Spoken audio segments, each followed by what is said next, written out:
Gossaigaon e rickshaw वार्कार इउनियननि गोख्रों खुद्रिनाय।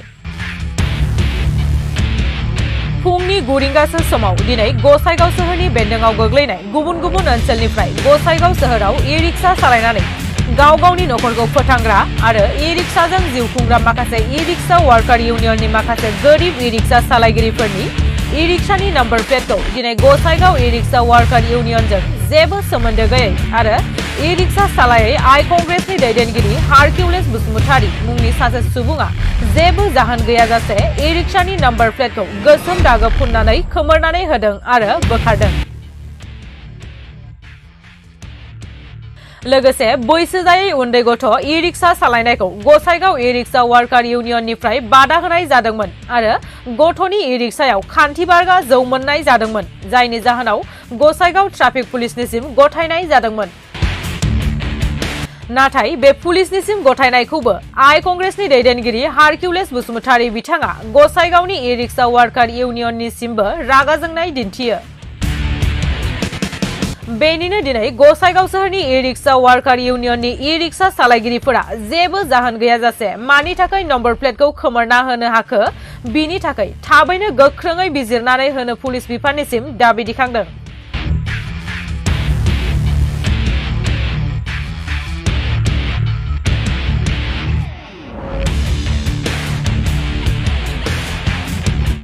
नैबे जोंनि ई-रिक्शानिखौ गसाइगाव ई-रिक्शा वार्कार इउनियननि स्टिकारखौ बियो मा हिसाबै गोसोम दाग फुननो मोनखो आरो मानो बोखानो मोनखो?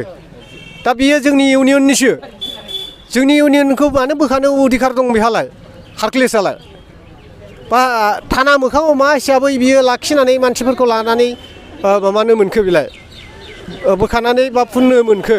दा जों बेखौनो प्रसासननो जानायदोंमोन। दा प्रसासना ओमफ्राय होनदों मा बे गोसोम दाग माबानायालाय माथो गोदान होफिनबानो जाबाय होननानै बुंदोंमोन। दा बेनिफ्राय जोङो सिभिल स्टेसनाव माबाबाय, उनावहाय सिभिल स्टेसनाव थांनायावहाय दा समबारावहाय जोंनो माबा मिटिं खालामगोन होननानै बुंहरनाय जादों। इउनियननि पेरालाल ग्रुपनि आरोखि गुफुर माबानि आरोखि हारकिउलिस ग्रुपनि। दा बिनि उनाव हारकिउलिसआ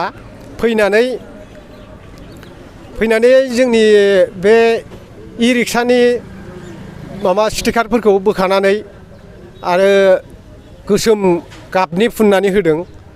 दा बियो मा हिसाबै बेबादि गोसोम दाग फुननो मोनखो बा जोंनि इउनियननि स्टिकारखौ मा हिसाबै बोखाखो बियो? दा बिनि थाखायनो जोङो मोनसे न्याय नांगौ, बिजिरनाय नांगौ आरो बियो थारमाने थानानि मोखाङाव थानानैनो बे खामानिखौ मावदों आरो हारकिउलिस। मा बिबानाव दं हारकिउलिसआ? हारकिउलिसआ ओरैनो आइ कंग्रेस बिबानाव दङ। दा ओरै बेथ' ई-रिक्शाबो सालाया आरो बे जोंनि माबानि नंखाया, बे बाहेरानि बे सराइबिलनिसो। आंनि 10थासो टाइमाव सासे ई-रिक्शा सालायग्रा गथ' 15 बोसोरनि बैसो जानायनि बेखौ नुनानै जोंनि इउनियननिफ्राय बे सेंग्राखौ सोंनाय जादोंमोन आरोखि गथ'खौ नों बबेनि होननानै। ओमफ्राय बियो बुंदोंमोन बांलाबारिनि होनदों।